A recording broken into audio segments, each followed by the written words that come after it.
What's going on, guys? Mike here, the Detroit Borg, with a look at the new 6th generation iPod Touch. And it's been a very long time since we've seen an update. In fact, the last time I unboxed one was 2012, when we saw the 5th generation, which was a complete redesign with a larger screen. But this one is pretty much a spec upgrade with some new colors. It's a pretty significant spec upgrade. We go from the A5 processor to an A8 with an M8 Motion coprocessor. We go from a 5 megapixel rear-facing camera to an 8 megapixel iSight camera. We also get some new colors, so gold has finally been added to the iPod lineup. We also get a new blue and a new pink, but space gray, silver, and product red remain unchanged. Now, with all these new upgrades, we do lose one feature from the previous generation, which was the iPod Loop button. So that feature is completely eliminated here. We also get 4 size configurations and prices: 16, 32, 64, and now 120 gigs at $199 all the way up to $399. Now, although the new iPod Touch pretty much borrows most of its parts from the iPad Air 2 and the iPhone 6, there is one new feature here, which is Bluetooth 4.1. This is the first time we're seeing this on an Apple device.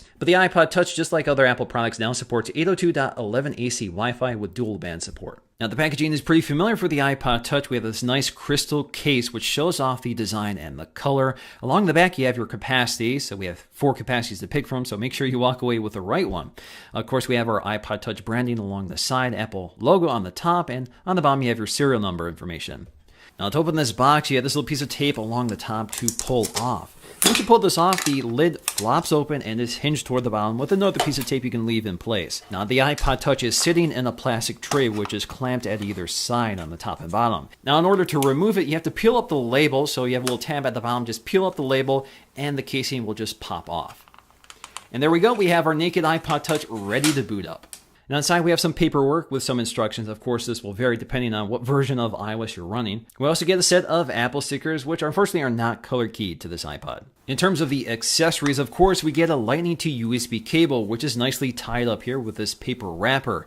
We also get a set of earpods, which are the cheaper variants. They do not include a remote control and microphone like the one on the iPhone, and we also don't get that carrying case like the iPhone. Taking a close look at the design of the iPod Touch, it's pretty much carried over here, very familiar Apple language. It looks like the current iPads and very similar to the iPhones, but it lacks that curved edges. But of course, we get that nice chamfered metal edge, which I think looks really nice with this gold color.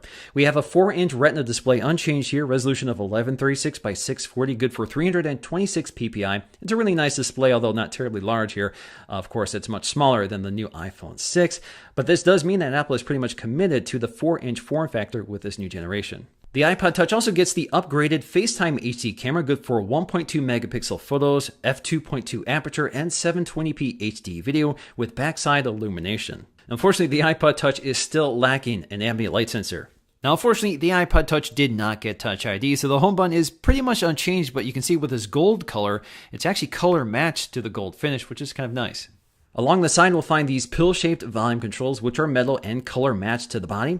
Along the top, we'll find our sleep wake power button, still on the top, not along the side like you see with the newest iPhones.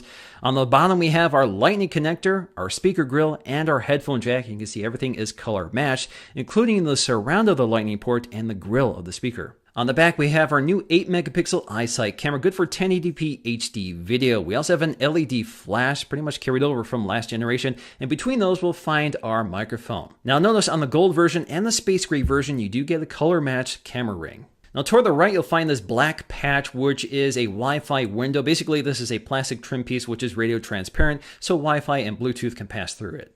We also get a very slight battery size increase. We go from 1030 milliamp hours to 1043 milliamp hours. Now, the interface is iOS 8.4, and as always, the wallpaper matches the color of the iPod. So we have this new gold color, we have this new gold wallpaper. But there are several other wallpapers to pick from that are unique to the 6th generation iPod Touch. Of course, they match the new colors of the iPod, such as that darker blue and the brighter pink. So of course, you can pick those from the wallpaper selector. Now, with the new 8 megapixel iSight camera and the new image processor built into the A8 chip, of course, we get some new camera features, which the previous iPod did not have, such as 120 frames per second slow motion. We also get burst photographs, so you can take a burst photograph by tapping and holding the shutter release, just like you can with previous iPhones and iPads. Of course, we get more resolution to work with, although we still have an f2.4 aperture, which is kind of small, doesn't let a lot of light in. This is pretty much the same camera that's on the iPad Air 2. So images come out a lot clearer than before. So we get good color accuracy. Images generally look a little more vibrant than before. And if you have great lighting conditions, images look great. Now, low lighting conditions is still not the best camera here. You still see a lot of grain, but the A8 image processor does a pretty good job cleaning it up and brightening the photos. Now, in terms of the flash, it's not very bright and it's not a dual tone flash, so results can be mixed. Handheld video also looks really good here. So we do have software stabilization, which does a really good job cleaning up video, but we don't have optical image stabilization like we get with the 6 Plus, which I think is to be expected. What's going on, guys? Mike here, the Detroit Borg, testing out the front-facing camera on the iPod Touch 6th generation. So this is the new FaceTime HD camera, the same one that's on the iPad Air 2 and the iPhone 6 that launched last year. So it's a much better camera, lets a lot more light in. Images and video look much crisper, and color accuracy is certainly much improved. Now, it's still 720p HD video, just like before, and it's still 1.2 megapixels, but generally it's just a much better lens and much better sensor. Now, just to compare them, this is the FaceTime HD camera on the iPod Touch 5th generation. So it's not terrible here by any means, but you can see it's a little darker, it's not as crisp and clear, and the colors are a little on the yellow side. Another thing that's improved with the iPod Touch 6th generation is the speaker quality. Now, if you look at the previous generation, you can see the iPod Loop feature was built into the area behind the speaker, which probably took away a lot of space. So with the new generation, that's completely removed. So the speaker seems to be louder with more dynamic range, so it sounds a little richer. So this makes it a much better handheld gaming device than it used to be. So let's take a listen to compare them side by side to see if you can tell the difference.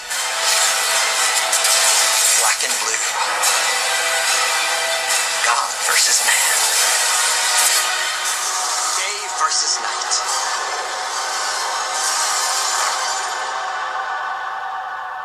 The red capes are coming. The red capes are coming.